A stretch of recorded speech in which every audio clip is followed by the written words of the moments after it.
আম্মা একটা পলিথিন ভর্তি একটা পেপার এখানে ঝিল মেরে রাখছে, পরে বলতেছে না এটা তোর কাছে রাখ। তো আমি এটা অবহেলা করে অযত্নে এটারে ভাবছি কিছুই না, তা আমিও ঢিল মেরে লিচে রেখে দিছি। কান্দেন না, আগে বলেন, মন খারাপ করেন না। লিচে রেখে দেওয়ার পর আম্মা বলতেছে কি রে এটা খুলে দেখবি না। তো আমি আসলে এটারে মানে মোটামুটি অবহেলা করেই এটার ভিতরে কি হইতে পারে, হয়তো বা সকালে নাস্তা খাই নাই, আম্মা মনে হয় আমাদের নাস্তাটা একটু নিয়ে আসছে। তো বলতেছে ঠিক আছে আমি যাই, তুই পরে দেখিস। পরে বিদ্যা আম্মা চলে গেছে, আমিও বিধি ছিলাম।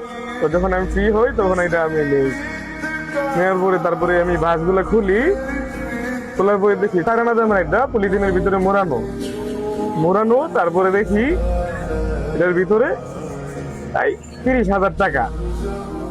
তো ভাবলাম আম্মা মনে হয় বুঝতে পারছে সেই 2021 সালের মতো যে আমার টাচ মোবাইলটা চুরি হয়ে গেছিল দোকান থেকে, এখন আমার বাটন মোবাইলটাও চুরি হয়ে গেছে। আম্মা হয়তো বা বুঝছে, জানছে, এই পরবর্তীতে আম্মা 30,000 টাকা আমার জন্য নিয়ে আসছে। কিন্তু আমরা ছেলেমেয়েরা সবসময় মা বাবাকে সবসময় অবহেলা করি।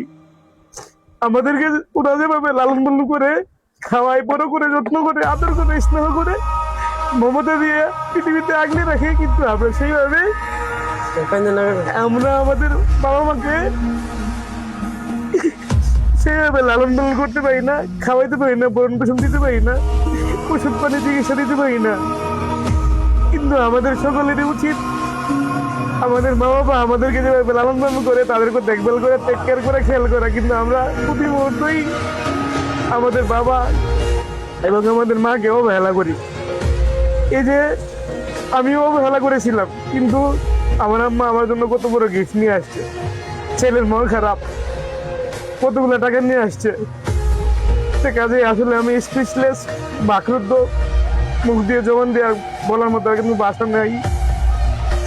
এই অশ্রুই চোখের পানি কান্নাই বলে দিবে আসলে বাবা মাকে আমি কতটুকু ভালোবাসি। মহান আল্লাহ তাআলা আমার আম্মাকে নেক হায়াত দ্বারা সুখে রাখুক, শান্তিকে রাখুক, সুস্থ রাখুক। পাশাপাশি আল্লাহ যদি আমাকে হায়াত দারাজ করে পৃথিবীতে যদি আমার আম্মা চলে যায়, আমি আমার আম্মাকে আমি আমার বাবার মতো জানাজা দিতে চাই। আর আসলে অনেক কিছু বলার ছিল, অনেক কিছু বলার আছে, সব কিছু আসলে বলা যায় না। একদিন সময় পেলে তোমাকে আরো বিস্তারিত বলবো। বাবা, তোমাকে কোনোদিনই বলতে পারি না আমি তোমাকে কতটুকু ভালোবাসি। তোমার জন্য কিছুই করতে পারি নাই, মুখটা আসলে অনেক হাহাকার করে। বাবা, তোমাকে আমি অনেক ভালোবাসি। আম্মা, তোমাকে অনেক ভালোবাসি আম্মা। তোমার হয়তো আমি কখনো বুঝাইতে পারি না ভাষা দিয়া, কোনো কথা দিয়া, কোনো লেখা দিয়া, কোনো কাব্য দিয়া আমি তোমাকে বুঝাতে পারি না। আসলে আম্মা আমি তোমাকে অনেক ভালোবাসি। তোমার মতো মা এই পৃথিবীতে সবার ঘরে ঘরে থাকা উচিত। কাকা কান্দেন না, মন খারাপ করেন না, দোয়া করেন দাদার জন্য।